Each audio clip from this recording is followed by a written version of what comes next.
Sa ngalan ng Ama, ng Anak at ng Espiritu Santo. Amen. Ang pagkapalan ng ating Panginoong Jesucristo, ang pag-ibig ng Diyos Ama, at ang pagkipagkaisa ng Espiritu Santo naway sumainyong lahat. At sumayo rin. Mga kapatid, hindi lang kaganapan ng buhay ang kaya ipagkaloob sa atin ng Diyos, kundi isang buhay na ganap at kaysesiya dito pa lamang sa lupa. Sa pasimula po ng ating pagdiriwang na banal na misa upang tayo maging marapat makibahagi, aminin natin ang ating mga kasalanan. Inaamin ko sa makapangyarihang Diyos at sa inyo mga kapatid, na lubha ko nagkasala sa isip, sa salita at sa gawa at sa aking pagkukulang. Kaya sinasamo ko sa mahal na Birheng Maria, sa lahat ng mga anghel at mga banal, at sa inyo mga kapatid na ako'y panalangin sa Panginoong ating Diyos. Kaawaan tayo na makapangyarihang Diyos, patawarin tayo sa ating mga kasalanan, at patnubayan tayo hanggang sa buhay na walang hanggan. Amen. Panginoon, kaawaan mo kami. Panginoon, kaawaan mo kami. Kristo, kaawaan mo kami. Kristo, kaawaan mo kami. Panginoon, kaawaan mo kami. Panginoon, kaawaan mo kami. Manalangin tayo. Ama naming makapangyarihan, alang-alang sa dakilang pag-ibig na iyong anak, na siyang nagbunsod upang mahalin niya ang lahat, ano pat kusa niyang inako ang mamatay para sa sanlibutan, kami naway masigasig na tumahak sa kanyang dinaanan, sa iyong pag-akay at sa kanyang pamamagitan, kasama ng Espiritu Santo magpa sa walang hanggan. Amen.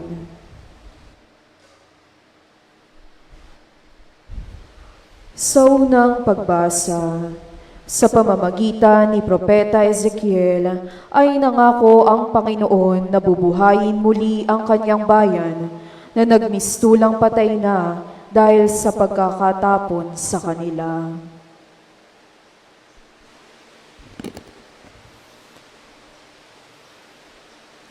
Ang salita ng Diyos mula sa aklat ni Propeta Ezekiel.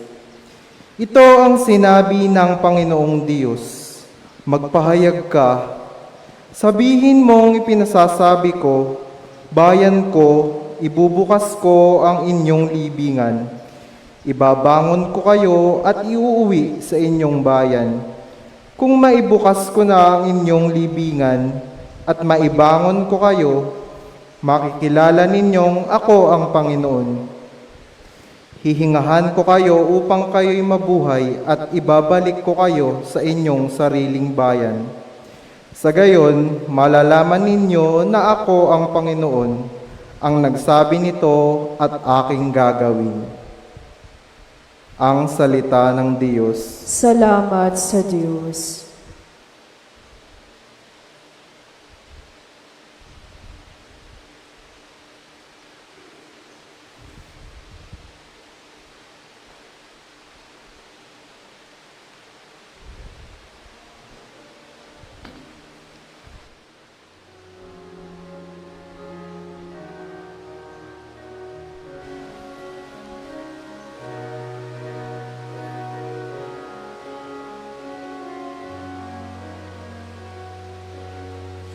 Sa piling ng poong Diyos, may pag-ibig at pagtubos.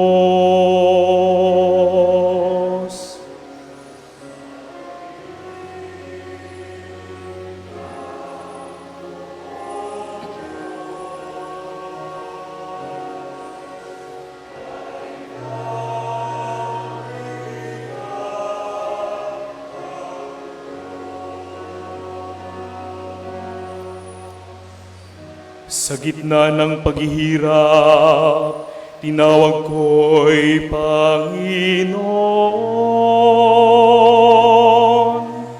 Panginoon, ako'y dinggin, pagkat ako'y tumataghoy.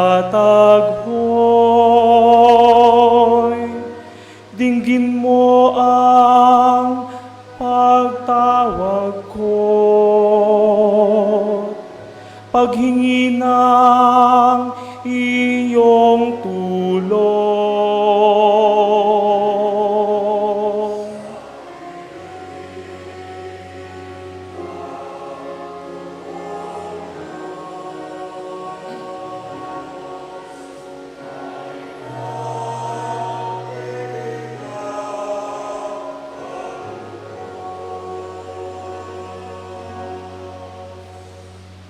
Kung ikaw ay may talaan nitong aming kasalanan,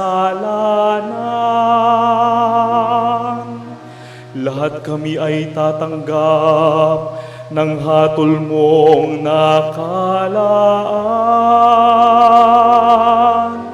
Ngunit iyong pinatawad, kasalanan ay nilimot. Pinatawad mo nga kami upang sa'yo ay matakot.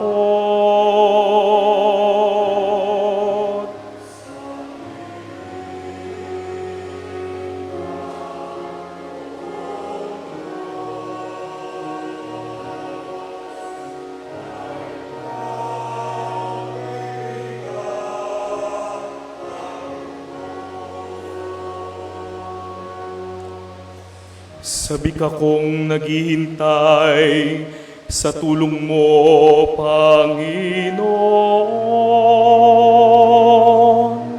Pagkat ako'y may tiwala sa pangako mong pagtulong. Yaring aking pananabik, Panginoon, ay higit pa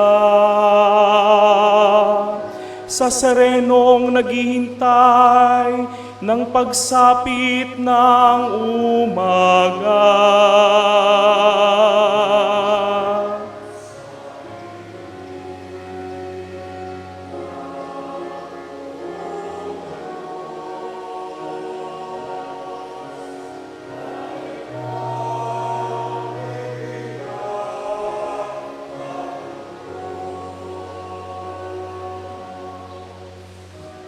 Magtiwala ka, Israel, magtiwala sa iyong Diyos.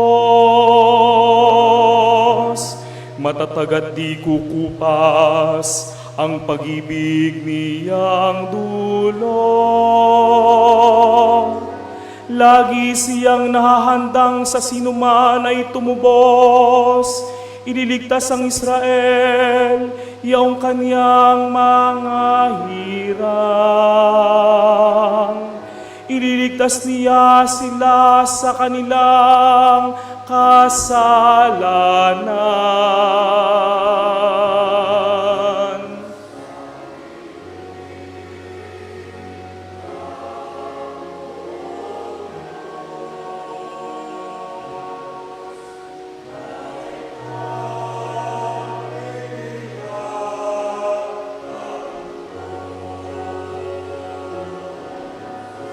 Sa piling ng poong Diyos,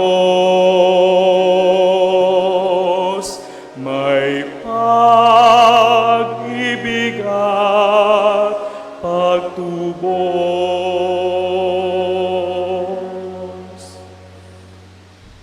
Sa ikalawang pagbasa, itinuturo ni San Pablo na tayo ay nabubuhay hindi ayon sa laman, kundi ayon sa Espiritu. Kaya mamamatay man ang ating laman, mananatili tayong buhay sa Espiritu.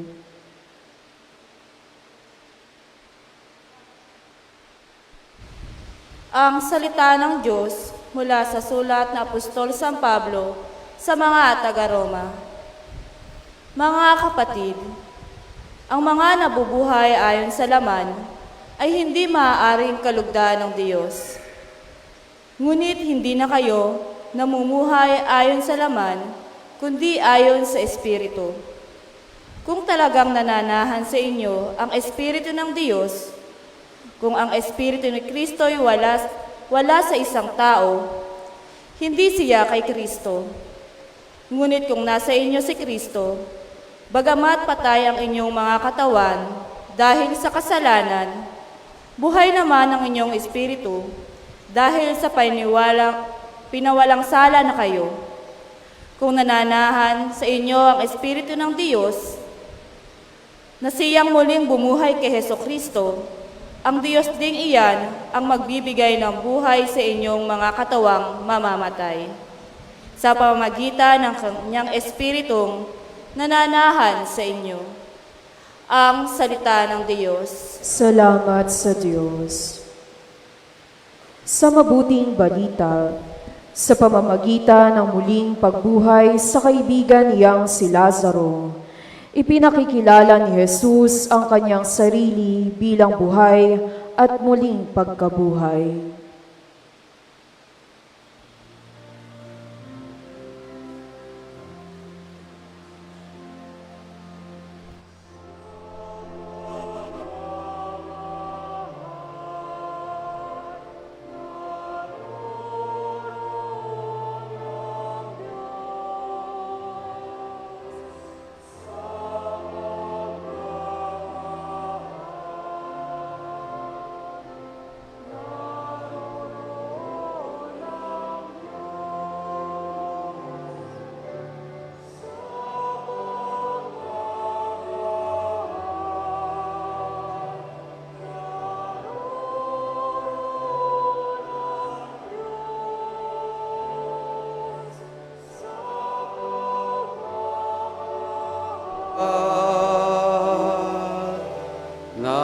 Naroroon ng Diyos. Sumainyo ang Panginoon. At sumayo rin. Ang mabuting balita ng Panginoon ayon kay San Juan. Papuri sa iyo, Panginoon. Noong panahong iyon, nagpasabi kay Jesus ang mga kapatid na babae ni Lazaro, Panginoon, ang kaibigan mong minamahal ay may sakit. Ngunit nang marinig ito ni Jesus ay sinabi niya, hindi magwawakas sa kamatayan ng sakit na ito. Nangyari ito upang maparangalan ng Diyos at sa pamamagitan nito'y maparangalan ang anak ng Diyos. Mahal ni Jesus sa magkakapatid na Marta, Maria at Lazaro.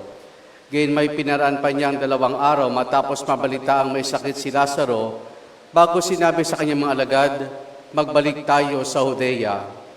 Pagdating ni Jesus, nalaman niyang 4 na araw na nakalibing si Lazaro. Nang marinig ni Marta na dumarating si Jesus, sinalubong niya ito, ngunit si Maria ay naiwan sa bahay. Sinabi ni Marta, Panginoon, kung kayo po'y narito, hindi sana namatay ang aking kapatid. Ngunit nalalaman kong kahit kayo ibibigay sa inyo ng Diyos, ang namang hingin ninyo sa Kanya. Muling mabubuhay ang iyong kapatid, wika ni Jesus. Sumagot si Marta, nalalaman ko pong siya'y mabubuhay uli sa uling araw, sa muling pagkabuhay. Sinabi naman ni Jesus, ako muling pagkabuhay at ang buhay. Ang nananalig sa akin kahit mamatay ay muling mabubuhay. At sino mang nabubuhay at nananalig sa akin ay hindi mamamatay kailanman. Pinaniniwalaan mo ba ito? Opo, Panginoon, sagot niya. Nananalig ako sa inyo. Kayo pong anak ng Diyos, ang Mesiyas na inaasang paparito sa sanlibutan. Si Jesus ay napahimutok. Saan niyo siya inilibing? Tanong niya. Sumagot sila, Panginoon, halik kayo tignan ninyo. Tumangi si Jesus kahit sinabi ng mga Hudyo, talagang mahal na mahal niya si Lazaro. Ngunit sinabi ng ilan, nakapagpadilat ng bulag ang taong ito, bakit hindi niya nahalangan ang pagkamatay ni Lazaro? Muling napahimutok si Jesus pagdating sa libingan. Ito yung hib na natatakpan ng isang bato. Alisin niyo ang bato, sabi ni Jesus. Sumagot si Marta, Panginoon, nangangamoy na po siya ngayon, 4 na araw na siyang patay. Sinabi ni Jesus, hindi ba sinabi ko sa iyo na kung mananalig ka sa akin, ay makikita mo kung gaano kadakila ang Diyos? At inalis nila ang bato.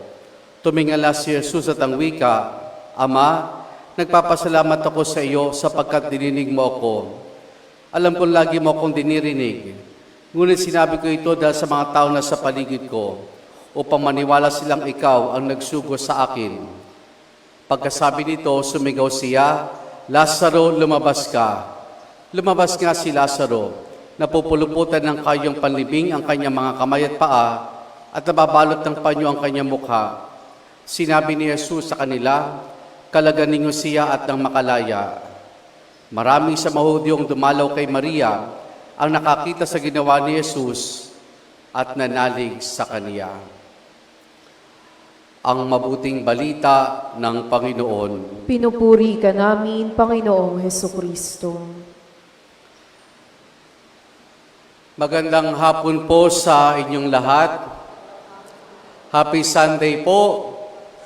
Pakibati mga katabi natin, Happy Sunday at sila po'y ating itiyan. Happy Sunday po sa ating lahat. Mga kapatid, kayong ikalimang linggo sa panahon ng Kwaresma, sa Ebanghelyo po ayon kay San Juan, itong pagbuhay ni Jesus kay Lazaro ang itinuturing na pinaka-climax sa lahat ng mga tanda, sa lahat ng mga milagro na ginawa ng ating Panginoon. Kaya nga, matapos nilang masaksiyan ang muling pagbuhay kay Lazaro, marami sa mga dumalaw kay Maria ang nagsimulang manalig sa kanya. At ito rin ang naging dahilan kung bakit sa pagpasok ni Jesus sa Jerusalem, nagugulitin natin next Sunday, maraming mga tao ang sumunod at sumama sa kanya. Ika nga, celebrated status ngayon si Jesus dahil sa napakagandang milagro na ginawa niya sa pagbuhay niya kay Lazaro. Pero bagamat nanalig ang maraming tao sa kanya, kaiba naman o kabaliktaran naman ang naranasan ng mga nagbabalak ng laban sa ating Panginoon. Ang mga eskriba, pariseo, matatanda ng bayan ng mga saserdote, sapagkat dito, napagdesisyon nila na dapat nang hulihin, litisin, at husgahan ng kamatayan si Jesus. Dahil siya ay nagiging balakid na para sa kanila. Ang pagbuhay kay Lazaro. Kaya nga sa Ebanghelyo, dito'y pinahayag ni Jesus na siyang muling pagkabuhay at ang buhay. At ito mga kapatid, na siyang makikita natin sa buong kasaysayan ng kaligtasan ng Diyos ay buhay. Sa ating pong unang pagbasa mula sa aklat ni Propeta Ezekiel ay ating natunghayan dito ang pananalita ng Diyos sa pamamagitan ni Ezekiel na inaanayahan niya ang mga Israelita na darating ang pagkakataon na sila ay babangon sa kanilang mga libingan. Bakit ito naging pananalita ng Diyos para sa mga Israelita? Sapagkat nung panahon iyon, nasa pagkakatapos sila sa Babylonia. At tinabagang nahihirapan na sila. Nawalan sila ng pag-asa. Nagmimistulang ang Babylonia ang magiging libingan na lamang nila.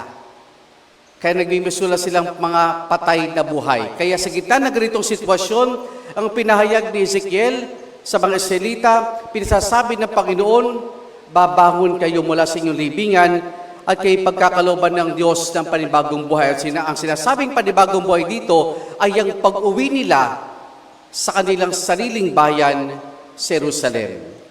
Ngayon, sa ating ikalawang pagbasa sa sulat ni San Pablo sa mga taga-Roma, tayo pinapalalahanan na tayo tumanggap ng Espiritu ng Diyos. Ang Espiritong bumuhay sa ating Panginoon kung kahit hindi tayo dapat nabubuhay sa laman. Tayo na tumanggap ng Espiritu ng Diyos, nangangulugang nakikibahagi at makikibahagi tayo sa buhay ng Diyos. Ngayon, tignan natin ang ating Ebanghelyo. Dalawang bagay po nais kong pagtuunan natin ng pansin dito. Una, kay Lazaro at doon sa magkakapatid na si Maria at Marta. Kasi nakapagtataka, sa tala na Ebanghelyo, si Lazaro, wala ba lang salita na natala? Parang si San Jose, tahimik. Yung dalawa niyang kapatid, si Marta at si Maria. Si Marta may pagkamaldita pa. Totoo naman. Bakit ba? Nung dumalaw si Jesus, Panginoon, sabi niyo sa kapatid kong, tulungan naman ako. Ngayon naman, para baga sa unang pandinig, Panginoon, kung narito lamang kayo, di sana namatay ang aking kapatid. Maldita. Si Maria, medyo tahimik lang. Pero kapag tataka, bakit ganun na lamang kalapit si Jesus sa magkakapatid na ito, ni walang binanggit na magulang? Basta sinabi, ang magkakapatid na Marta, Maria, at Lazaro na mga taga Betania. Bakit nga ba? To the point na nung mamatay si Lazaro, binuhay pa siya ng ating Panginoon. Sa pakiwari ko po, ganito, lahat ay grasya. Everything is grace for God. Yun yung pinagkaloob niya doon sa magkakapatid. Yung grasya ng pagmamahal. Wala man sila sigurong nagawang kakaiba, ordinaryong mga Hudyo, pero sabi nga ng mga Hudyo, talagang mahal na mahal niya si Lazaro dahil tinangisan pa ito ng Panginoon. Mahal sila ng Diyos. At yan din mga kapatid ang paalaala sa atin.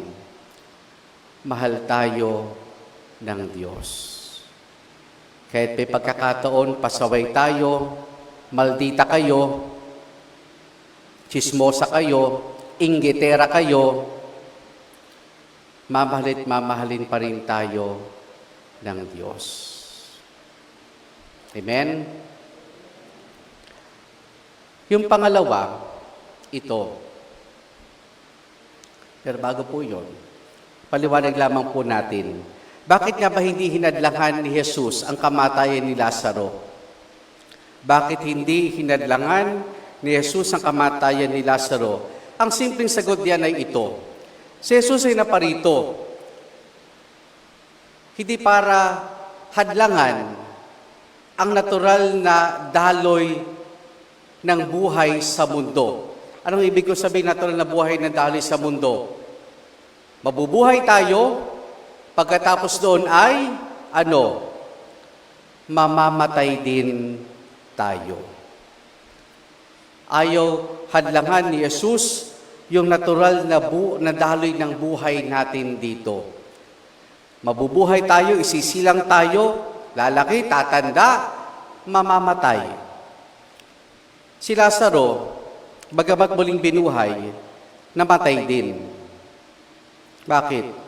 Kasi hindi pa kaganapan ng buhay ang pinagkaloob sa kanya ng Diyos. Kasi di tayo pagkakalooban ng Diyos ng ganap na buhay dito sa lupa, ng wala hanggang buhay dito sa lupa. Hindi niya gagawin yun. Ibigay nyo na lang kung walang hanggang buhay natin dito sa lupa, ano na itsura natin? Amoy lupa na tayo, buhay pa rin tayo. Ugod-ugod na rin tayo, buhay pa rin tayo. So yun yung sagot kung bakit hindi hinadlangan. Sapagkat si Jesus na parito upang kaganapan ng buhay sa kanyang kaharian. Pero, huwag rin natin kalilimutan, siya ang buhay. Ang kanyang pagparito ay nagbibigay ng panibagong kahulugan at kabuluhan sa buhay ng bawat isa sa atin. Kung ang buhay ng Diyos ay nasa atin, dapat ay buhay tayo. Pero maraming pagkakataon, may kanya-kanya tayong libingan.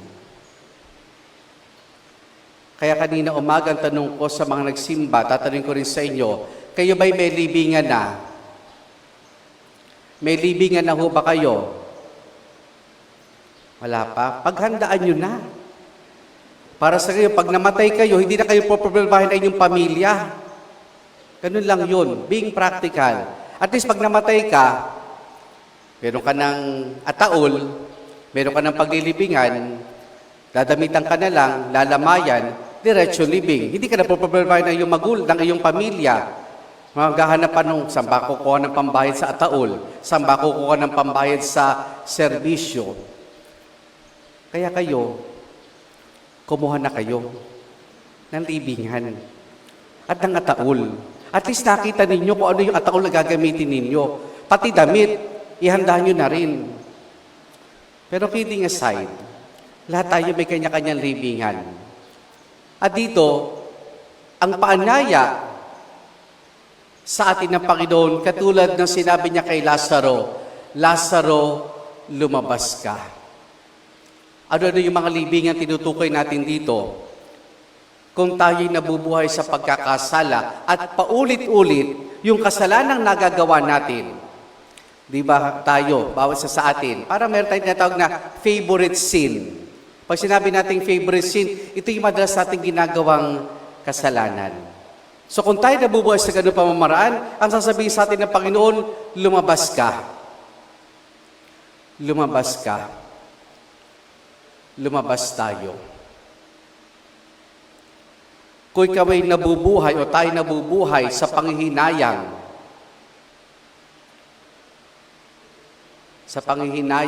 kasi minsan tayo mga tao, napakarami ng pinanghihinayangan dahil di natin nagawa ito, dapat pala ganito ang ginawa natin, lumabas tayo. Bakit? Ang dami nating namimiss sa buhay. Kasi ang dami mong pinanghihinayangan sa buhay na, paano kaya kung ginawa ko ito, hindi ko ginawa ito?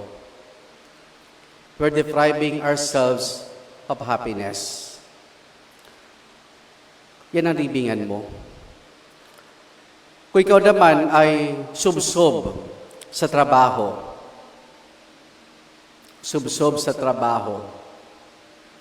at wala ka ng panahon para sa iyong pamilya, libingan mo yan. Yan ang magiging libingan mo. Kaya sasabihin sa atin ng Panginoon, lumabas ka. Nandyan na yung pamilya, nandyan na yung kaibigan, nandyan na yung mga kapitbahay. Makisalamuha ka sa kanila. Kaya kayo mainggitin, lumabas ka. At tignan mo, ano yung biyaya na meron ka sa iyong buhay. Pagbuito na yung sarili sa pagtingin sa kung anong meron sila na wala ka.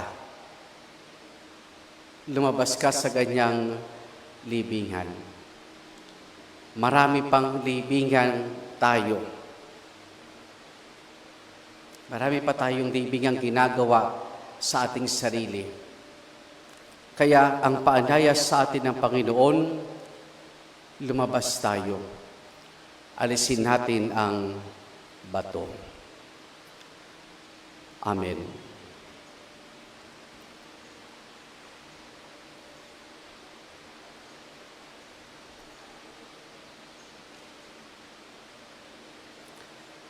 Sama-sama nating ipahayag ang ating pananampalataya.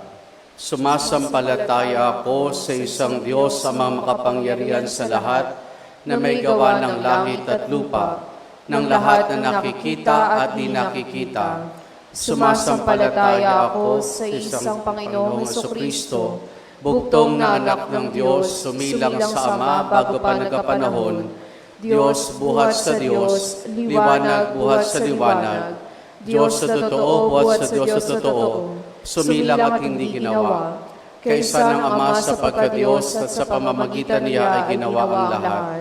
Dahil sa ating pawang mga tao, dahil sa ating kaligtasan, siya'y nanawag mula sa kalangitan. Nagkatawang tao siya lang ng Espiritu Santo, kay Mariang Biret naging tao. Ipinako sa krus dahil sa atin. Nagpakasakit sa hatol ni Poncio Pilato, namatay at inilibing. Muli siyang nabuhay sa ikatlong araw ayon sa banal na kasulatan. Umakyat siya sa kalangitan at lumuklok sa kanan ng Amang may kapal. Paririto siyang muli na may dakilang kapangyarihan upang hukuman ang mga buhay at mga patay. Sumasampalataya ako sa Espiritu Santo, Panginoon at nagbibigay buhay, na nanggagaling sa Ama at sa Anak, sinasamba siya at pinararangalan kaysa ng Ama at ng Anak. Nagsalita siya sa pamamagitan ng mga propeta. Sumasampalataya ako sa isang banal na simbahang katolika at apostolika. gayon din sa isang binyag sa kapagpapatawad ng mga kasalanan, at hinihintay ko muling pagkabuhay ng mga namatay, at ang buhay na walang hanggan. Amen. Mga kapatid, manalangin tayo sa Ama ng buhay na nagsugo sa kanyang anak upang tamuin para sa atin ang kaligtasan at kaganapan ng buhay. Ating isamo, Ama ng buhay, dinggin ang aming panalangin. Ama ng buhay, dinggin ang aming panalangin. Upang maihatid sa simbahan sa mundong tilang nahuhumaling sa kultura ng kamatayan ang ebanghelyo ng buhay na ipangaral ng Panginoon sa salita at sa gawa, manalangin tayo sa Panginoon. Ama ng buhay, dinggin ang aming panalangin. Upang isulong ng pamahalaan, hindi makapipinsala sa buhay at karangalan ng mga mamayan, kundi ang pangalaga sa karapatan ng mga nakatatanda, ang may kapansanan at mga nasa sinapupunan man, manalangin tayo sa Panginoon. Ama ng buhay, dinggin ang aming panalangin. Upang maaliw ang mga nagdadalamhati sa pagpanaw ng kanilang mga mahal sa buhay ng mga taong nakiramay sa ngalan ni Kristo, manalangin tayo sa Panginoon. Ama ng buhay, dinggin ang aming panalangin. Upang lahat ng binyagang Kristiyano ay sama-samang magkaisa sa pagpapahalaga sa buhay ng tao, manalangin tayo sa Panginoon. Ama ng buhay, dinggin ang aming panalangin. Upang matagpuan ng mga yumao ang tinig ni Kristong tumawag sa kanila sa kabilang buhay, manalangin tayo sa Panginoon. Ama ng buhay, dinggin ang aming panalangin. Ating dulog sa Diyos, iba pa nating intensyon at panalangin. Amang makapangyarihan, ilolob mo ang buhay, hindi ang kamatayan, kahit na ng makasalanan. Binuhay na muli ng iyong anak si Lazaro, kanyang kaibigan, upang makita namin ang kalooban mong kami magkamit ng buhay na walang hanggan sa pamamagitan ni Jesus, kasama ng Espiritu Santo, magpa sa walang hanggan. Amen. Pag-aalay.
Kaligtasan. Manalangin kay mga kapatid upang ang paghahain natin ay kalugdan ng Diyos amang makapangyarihan. Tanggapin nawa ng Panginoon itong paghahain sa iyong mga kamay, sa kapurihan niya at karangalan sa ating kapakinabangan at sa buong sambayanan niyang banal. Ama naming lumikha, kami dumadalangin ang mga pinapagsalob mo na mga nilalaman ng pananampalatayang Kristiyano ay iyong gawing dalisay, pakundangan sa pinagdiriwang ng paghahain ito sa pamamagitan ni Jesus kasama ng Espiritu Santo magpasawalang hanggan. Amen. Sumainyo ang Panginoon. At sumayo rin. Taas na Diyos sa inyong puso at diwa. Itinaas na namin sa Panginoon. Pasalamatan natin ang Panginoong ating Diyos. Marapat na siya ay pasalamatan. Ama naming makapangyarihan, tunay nga marapat na ikaw ay aming pasalamatan sa pamamagitan ni Jesus na aming Panginoon. Siya'y di na iba sa amin kahit siya'y nagdalamhati rin sa pagpado ni Lazarong kaibigang giliw. Siya'y di na iba sa iyo kaya taglay ang kapangyarihan mo kanyang binuhay ang kaibigang yumao. Sa kanyang pagkiramay sa sangkatauhan, kami kanyang pinakikisamahan upang maipagdiwang ang mga pahiwatig na iyong pagmamahal na sa amin bumubuhay. Kaya kaisa ng mga anghel, nagsisiawit ng papuri sa nang walang humpay sa kalangitan, kami nagbubunyi sa iyong kadakilaan.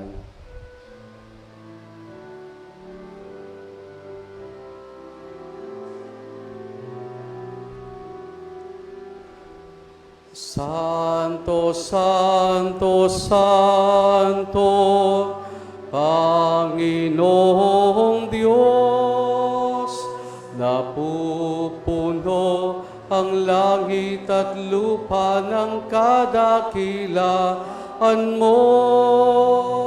Hosana, Hosana, Hosana sa kaitaasan. Hosana, Hosana, Hosana sa kaitaasan. Pinagpala ang naparirito sa ngalan ng Panginoon.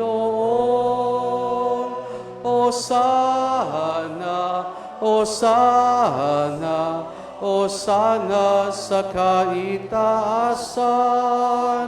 Hosana, Hosana, Hosana sa kaitaasan.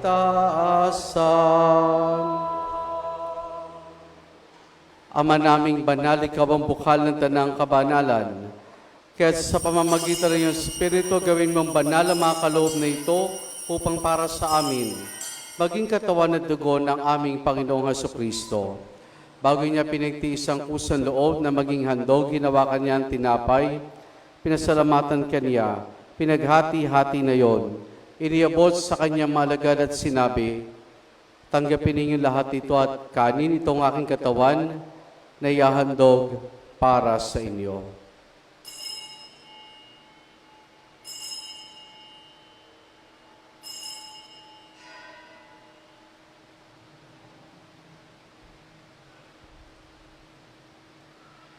Gayun din naman na matapos ang hapunan, hinawakan niya ang kalis.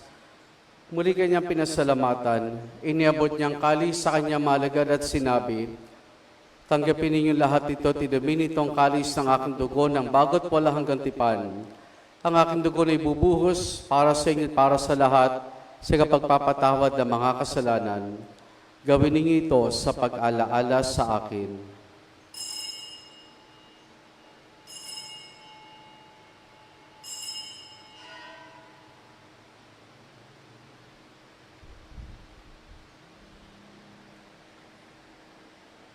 Ang misteryo ng ating pananampalataya. Si Kristo'y namatay, si Kristo'y nabuhay, si Kristo'y babalik sa wakas ng panahon. Ama, ginagawa namin ngayon ang pag-alaala sa pagkamatay at muling pagkabuhay ng iyong anak, kaya tiniyalay namin sa iyo ang tinapay na nagbibigay buhay at ang kalis na kakaloob ng kaligtasan.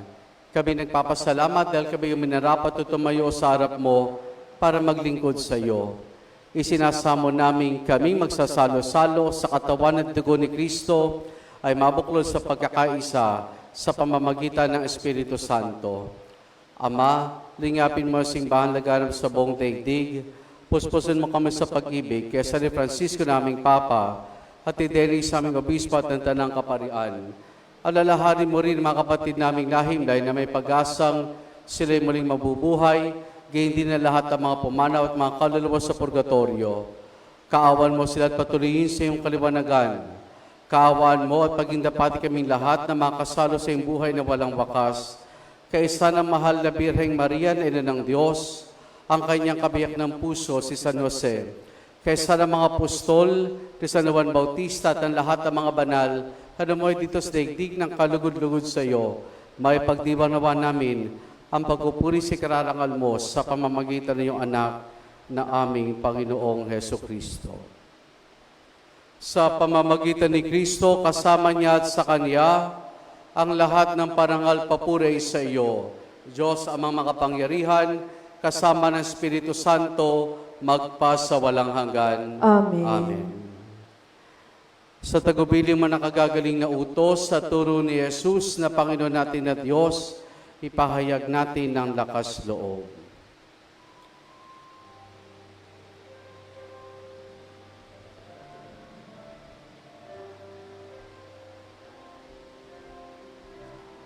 Ama namin, sumasalangit ka, sambahin ang ngalan mo, mapasamin ang kaharian mo, sundin ang loob mo dito sa lupa para nang sa langit. Bigyan mo kami ngayon ng amin kakanin sa araw-araw at patawarin mo kami sa aming mga sala para na pagpapatawad namin sa nagkakasala sa amin, at huwag mo kaming ipahintulot sa tukso, at iadya mo kami sa lahat ng masama.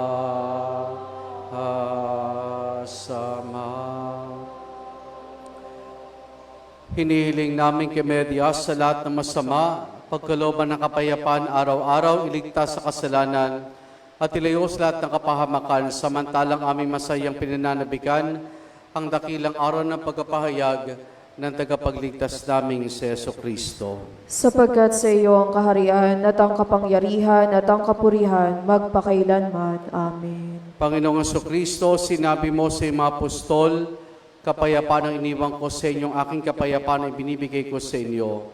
Tunghayan mo ang aming pananampalataya at huwag ang aming mga pagkakasala. Pagkalooban mo kami ng kapayapaan at pagkakaisa ayon sa iyong kalooban, kasama ng Espiritu Santo magpa sa walang hanggan. Amen. Ang kapayapaan ng Panginoon ay lagi nawang sumainyo. At sumayo rin. Mga kapatid, maghangad at magbahagi tayo ng kapayapaan ni Jesus sa isa't isa. Peace be with you po.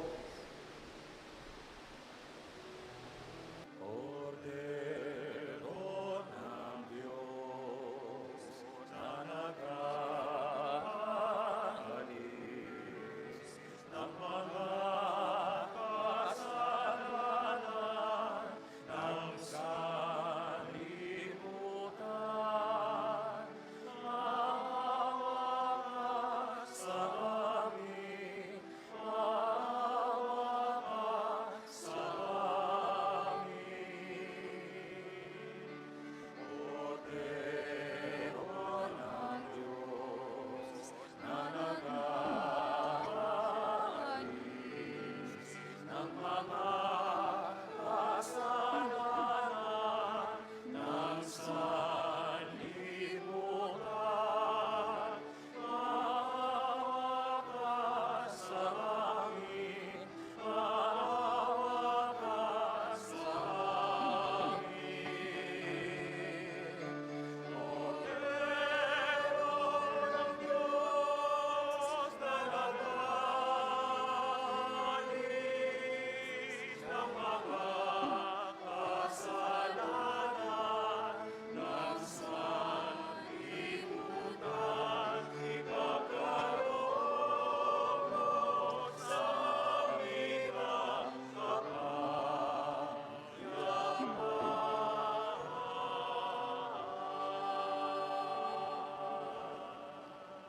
Narito si Jesus, ang kordero ng Diyos.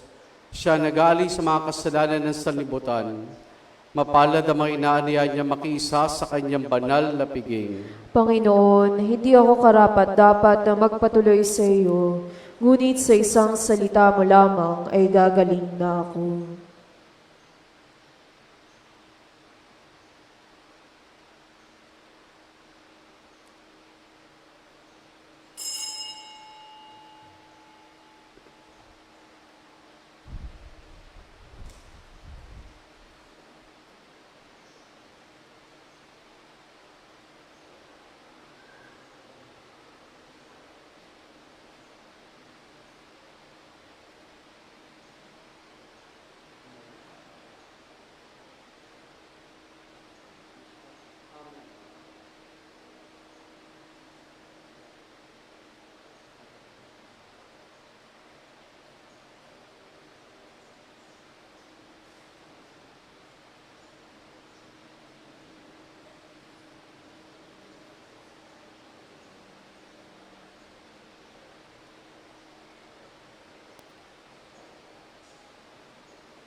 Manalangin tayo.